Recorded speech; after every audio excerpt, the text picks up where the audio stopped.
నమస్తే, welcome to #you. నేను మీ రాజేష్. ఎట్టకేలకు బీహార్ అసెంబ్లీ ఎన్నికలు ముంచుకొస్తున్నటువంటి నేపథ్యంలో మహాగఠబంధన్ ఒక పాజిటివ్ సైన్ ప్రజల్లోకి తీసుకెళ్లే సూచనలు కనిపిస్తూ ఉన్నాయి. అంటే ఎటుతిరిగైనా బీహార్ని మహాగఠబంధన్ ఖాతాలో వేసుకోవాలనేది కాంగ్రెస్ పార్టీ, ఆ కూటమిలో ఉన్నటువంటి తేజస్వి యాదవ్ నాయకత్వం ఉన్నటువంటి పార్టీలు అన్నీ కూడా, ఆర్జేడీ అందరూ కూడా ఇప్పుడు ప్రధానంగా ఆ దిశగా అడుగులు పడుతున్నట్టు కనిపిస్తుంది. అంటే ఏం జరిగింది అని మీకు అందరికీ డౌట్ రావచ్చు. అంటే ప్రజలు ఏదైతే కోరుకుంటున్నారో దాన్ని గ్రౌండ్ చేసే దిశగా మహాగఠబంధన్ యొక్క పార్టీలు, ఆ నాయకులు ఒక తాటి మీదకి వచ్చి వాళ్ళు ఆ దిశగా కొంత ప్లాన్ చేసి ప్రజలు ఏం కోరుకుంటున్నారో అది డెలివర్ చేసే కార్యాచరణకి శ్రీకారం చుట్టారు. అంటే గత కొంతకాలంగా బీజేపీ ఇప్పటికీ కొంత కన్ఫ్యూజన్లో ఉంది, గందరగోళంలో ఉంది. ఎన్డీఏలో సీఎం అభ్యర్థి ఎవరు అని చెప్పేసి అని కూడా. కానీ ఇక్కడ మహాగఠబంధన్లో సీన్ కట్ చేస్తే ఇప్పుడు సీఎం అభ్యర్థిని ఫిక్స్ చేసేశారు. ప్రజలు ఎవరైతే యూత్ కానీ, ప్రజలు కానీ, బీసీ వర్గాలు కానీ, మెజారిటీ బిహారీలు కోరుకుంటున్నటువంటి యొక్క యూత్ నాయకుడు తేజస్వి యాదవ్, ఆయన్ని సీఎం అభ్యర్థిగా మహాగఠబంధన్ నుంచి పోటీలో ఉంచేశారు. అంటే ప్రకటించేశారు, అధికారికంగా ప్రకటించారు. సో ఇప్పుడు సీఎం అభ్యర్థిగా రాష్ట్రీయ జనతా పార్టీ అంటే ఆర్జేడీకి సంబంధించినటువంటి నాయకుడు తేజస్వి యాదవ్, ఎవరైతే ఉప ముఖ్యమంత్రి అభ్యర్థిగా వికాస్శీల్ ఇన్సాన్ పార్టీకి చెందినటువంటి ముఖేష్ సహాస్ని పేర్లను కూడా మహాకూటమి ప్రకటించింది. అంటే డిప్యూటీ సీఎంని ఇద్దరిని ప్రకటించేసింది. సో పాట్నాలో జరిగినటువంటి సంయుక్త మీడియా సమావేశంలో ఈ ప్రకటన వెలువరించారు. ఈ సమావేశం సందర్భంగా అందరూ కలిసి ఐక్యంగా ఆ యొక్క యూనిటీని ప్రదర్శిస్తూ ఎన్నికల్లో సమిష్టిగా పోరాడాలనే తమ ప్రణాళికను కూడా మహాగఠబంధన్ నాయకులు చాలా స్పష్టంగా ప్రజలకు బలంగా చెప్పే ప్రయత్నం చేశారు. మరి ఈ యొక్క సందర్భంగా చాలామంది కీలకమైనటువంటి నాయకులు మాట్లాడుతూ రాబోయే ఎన్నికల్లో ఖచ్చితంగా పోటీ, కొంత ప్రజాస్వామ్యం, నిరంకుశ శక్తుల మధ్య యుద్ధంగా బీహార్లో జరగబోతోంది అంటూ కూడా చెప్పుకొచ్చారు. మరి కాంగ్రెస్ తరఫున రాజస్థాన్ మాజీ సీఎం అశోక్ గెహ్లాట్ మాట్లాడుతూ సీనియర్ నాయకులు పవన్ ఖేరా కూడా ఈ సమావేశంలో పాల్గొన్నారు. మొత్తం అశోక్ గెహ్లాట్ చక్రం తిప్పారు, రాయబారం నడిపారు. ఎన్నికల ఫలితం మహాకూటమికి అనుకూలంగా ఉంటే రాష్ట్రంలో కొత్త సామాజిక వాస్తవికతకు నాంది పలుకుతుందంటూ కూడా వాళ్ళు చెప్పుకొచ్చారు. ఇదిలా ఉంటే తనను సీఎం అభ్యర్థిగా ప్రకటించడం పైన మహాకూటమి అగ్ర నాయకులకి ఆర్జేడీ నాయకుడుగా ఉన్నటువంటి తేజస్వి యాదవ్ ధన్యవాదాలు చెప్తూ మహాకూటమి ఖచ్చితంగా ముఖ్యమంత్రి అభ్యర్థిగా ప్రకటించినందుకు సోనియా గాంధీకి, రాహుల్ గాంధీకి, మల్లికార్జున ఖర్గే కూడా ఆయన ధన్యవాదాలు చెప్పుకుంటూ కూటమి ప్రభుత్వం అధికారంలోకి వచ్చిన తర్వాత బీహారీని ఖచ్చితంగా రీబిల్డ్ చేస్తామంటూ కూడా ఆయన చెప్పుకొచ్చారు. ప్రస్తుతం రాష్ట్రంలో ఎన్డీఏ పాలనలో అవినీతి పేరుకుపోయిందని, డబుల్ ఇంజన్ సర్కార్లో రాష్ట్రంలో అవినీతి ప్రభుత్వం, కేంద్రంలో అసమర్థత ప్రభుత్వం నడుస్తోందంటూ కూడా చెప్పుకొచ్చారు. ఎన్డీఏ ప్రభుత్వం ఇంత ముందు ముఖ్యమంత్రి అభ్యర్థి ఎవరో ఎందుకు ప్రకటించలేదు, ఎందుకు నితీష్ కుమార్ పేరును ముఖ్యమంత్రి అభ్యర్థిగా ప్రకటించలేదని అంశాన్ని కూడా ఆయన లేవనెత్తారు. అయితే 20 సంవత్సరాల నుంచి రాష్ట్రంలో ఎన్డీఏ ప్రభుత్వం ఉంది. అమిత్ షా విధానసభ సభ్యులు ముఖ్యమంత్రి అభ్యర్థిని ఎంచుకుంటారని కూడా అన్ని చెప్పుకొచ్చారు. గత ఎన్నికల ముందు ముఖ్యమంత్రి అభ్యర్థిగా నితీష్ను ప్రకటించారు. ఇప్పుడు ఎందుకు ప్రకటించడం లేదనే డౌట్ను కూడా ఇప్పుడు తేజస్వి యాదవ్ లేవనెత్తున్నారు. అంటే నితీష్ కుమార్ ప్రభుత్వం అవినీతిలో కూరుకుపోయింది కాబట్టి ఆయనను ముఖ్యమంత్రి అభ్యర్థిగా ప్రకటించడం లేదనే జోస్యాన్ని కూడా ఆయన స్పష్టంగా చెప్పుకొచ్చారు. అంటే ఈ లెక్కను చూస్తే తేజస్వి యాదవ్ చెప్పినటువంటి మాటలను బట్టి నితీష్ కుమార్ ఖచ్చితంగా బీజేపీ డోకా ఇస్తుంది.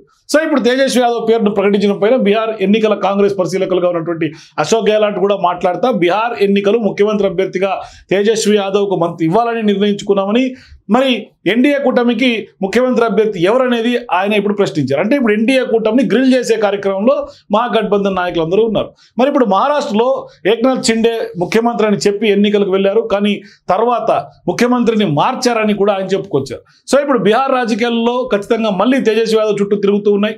విపక్ష కూటమి మహాగఠబంధన్ నిర్ణయానికి వచ్చేసింది. మా సీఎం అభ్యర్థి తేజస్వి యాదవ్ అని కూడా స్పష్టంగా ప్రకటించింది. దీని తర్వాత రాజకీయాలు కొంత మారే అవకాశాలు ఉంటాయి. అంటే ఒకప్పుడు ఉప ముఖ్యమంత్రిగా లాలూ యాదవ్ వారసుడిగా, రాజకీయ వారసత్వం చిహ్నంగా తేజస్వి మళ్ళీ ప్రధాన వేదికపైకి రావడం ఇప్పుడు బీహార్లో కొత్త సమీకరణాలను సూచిస్తూ ఉంది. అంటే కూటమి భాగస్వామ్య పార్టీలు ఆర్జేడీ కానీ, కాంగ్రెస్ కానీ, వామపక్షాలు కానీ, వికాస్శీల్ ఇన్సాన్ పార్టీ కానీ ఒకే వేదికపై నిలబడి ప్రకటన చేయడం ఇప్పుడు రాజకీయంగా అందరి దృష్టిని ఆకర్షిస్తోంది. బీహార్ ప్రజలు ఆహ్వానిస్తున్నారు, ఆసక్తిని కలిగిస్తోంది.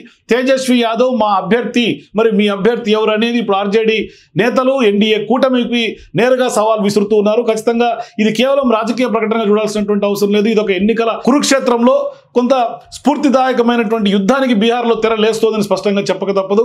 మరి కూటమిలో ఇంకా విభేదాల మంట చల్లారలేదని కూడా ఒక రకంగా కొంత చర్చ జరుగుతుంది. ఎందుకంటే కాంగ్రెస్ 61 స్థానాల్లో పోటీ చేస్తుందని ప్రకటించగా ఆర్జేడీ 143, వామపక్షాలు 13 స్థానాల్లో పోటీ చేస్తూ ఉన్నాయి. అంటే ఆసక్తికరంగా 8 నియోజకవర్గాల్లో 3 పార్టీలు ఒకే చోట అభ్యర్థులని ప్రకటించడం ఖచ్చితంగా కూటమి క్రమశిక్షణ పైన కూడా ప్రశ్నలు లేవనెత్తుతుంది.